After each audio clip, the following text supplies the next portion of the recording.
Hello my friends, this is 𝘂𝗶𝘁𝗵 here again, and in today's episode we are going to talk about when you can expect to lock out your first and maybe second faction in Star Trek Fleet Command. Hello my friends. Live long and prosper. Try to keep this really short here, maybe 5 minutes, somewhere around there. I got my first reputation locked at Operations 33. Now there are some caveats to that. It depends on how well you planned ahead for that. I was dual faction up to this point. I know some people that were able to lock a faction out with a single faction at around Operations level 30 or so, if they just pushed one faction really hard. So I took two factions. I was Federation and Klingon. I locked my Klingon first, and then I went ahead and locked my Federation as well. Sounds pretty easy. It was a very long grind to do all that, but there are some things that it's not necessarily that you are Operations level 33 like I was. There's some research that you can get that will make your life a lot easier if you go ahead and pick it up beforehand. So if you go look in your research tree, basically anything that will award you extra points for blowing up any of the hostiles. So for instance, in your Galaxy research tree, you'll see Klingon Apprentice, Federation Apprentice, Romulan Apprentice, which I think I was just now able to get at Operations level 33. There are some other things like Klingon Devotion. I was doing this on a Bortus. That is another tip for this, is that is extremely important to have a ship that is high enough level, high enough power to be able to farm these with ease. So this helped me tremendously to go ahead and max my Klingon reputation first. Now keep in mind, once you get, well, not max, but to cross the 10 million threshold and lock out. So after 10 million, I can go show you real quick in my faction tree. So my Klingon is a little over the 10 million mark now. My Federation is locked at 10 million because I've been hunting these guys, but it is not going any lower than that. And my Romulans, I actually pulled them out of the negative 2 million all the way up to 1,187,000 right now. My goal is to triple faction lock all three of these before I ops up to 34. So that's somewhat doable. What is going to make this a big pain for me though versus the other ones that I was able to max out already is if you go look in my missions, I had archived all these things up until this point in time. So this is what helped me bail myself out pretty quickly. I only have a handful of missions left that are going to require like donate 1.3 million G3 raw ore. That's going to hurt quite a bit. I'm only going to get 23,000 for that. I don't know that I'll do that anytime soon. There are some missions that either I can't do yet, whatever. And then I did pick up some other stuff that I haven't finished yet, but you'll see I don't have that many missions in here compared to what I did. My log was full. I couldn't pick up anything else. Now I want to keep this short, but I will say that if you can plan to dual faction, like we always push on this channel, to make sure that there are two factions that you try to work on above all else, try to keep them roughly the same. Once I got to around 7 million with both of them, I went ahead and pushed really hard to Klingon, and I just made sure that I kept my Federation over the 5 million mark. If I started to get close to going under 5 million, I'd make sure that I'd farm my Federation reputation back up some and go ahead. As soon as I locked out my Klingons, I archived all my Klingon missions that I had. I stopped doing my dailies for them. I did only Federation for a while. Then as soon as I got my Federation maxed out, it was within a week I had both of those maxed out. Then I went ahead and pulled my Romulans out of the negative by pulling all the old, well, two things happened.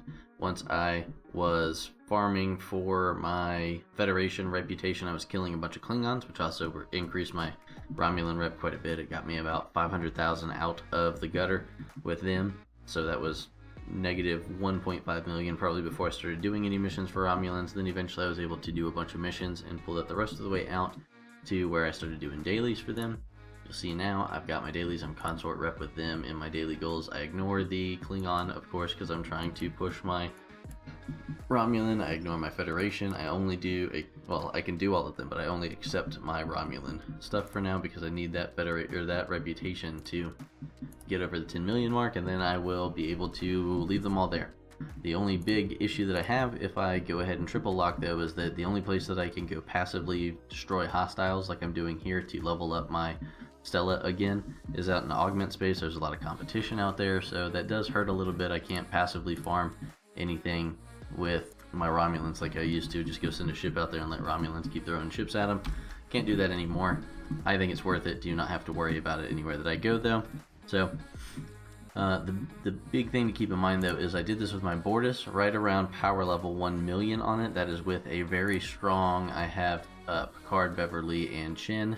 𝘁 is not max, she's rank 4. I think Picard 1, Bev 1. But I used this crew right around 1 million power on my Bortus, and that is why I was able to get out there. I farmed a bunch of the level 38 systems. Where I lived my life for a long time doing this was up here in Altania.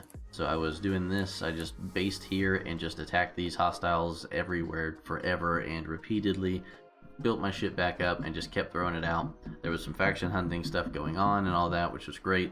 It took several days of just constantly destroying these to be able to max out my Klingon. Then when I was done with that, I came down here and I actually based in 𝗂𝗶𝘁 because I was working on the Franklin as well, so I was sending that up there, and I was coming over here to 𝗰𝗵𝘁 because this is a very good place to come with a Bortus. I was able to get some traders every now and again, or the scouts, I mean, and go blow up all these explorers, which is great for my Bortus. Now the traders give you more of your reputation, of course, but for some reason once you get over a certain threshold, the warships become a lot easier to destroy again than the traders do, so it was a lot easier for me to stay in the system and farm my reputation if I wasn't messing with the traders very much. So I do that, and then now I've got my ship going to I believe 𝘂𝗶𝘁𝗵𝘁 is where I'm headed right now. Same situation. This is a system that has a bunch of traders and explorers in it that all the way up to level 39, which I can take with my, I believe I can take them. I haven't tried this year. Maybe Richter might be a little too high, but I look for these level 38 systems that don't have the veteran traders, so I might have to pull back out and head back over to 𝘂𝗶𝘁𝗵 if this doesn't work here. Not a big deal.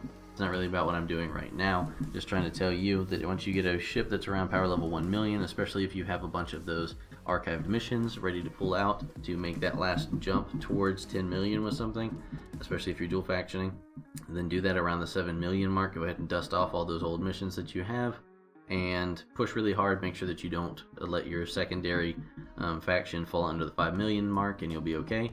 Then once you lock out, immediately neglect them and just go for your secondary faction until you get it locked out, and then neglect both of those and go pull your other one out of the getter if you want to. You don't have to triple faction lock, but double faction locking is definitely a smart thing to do.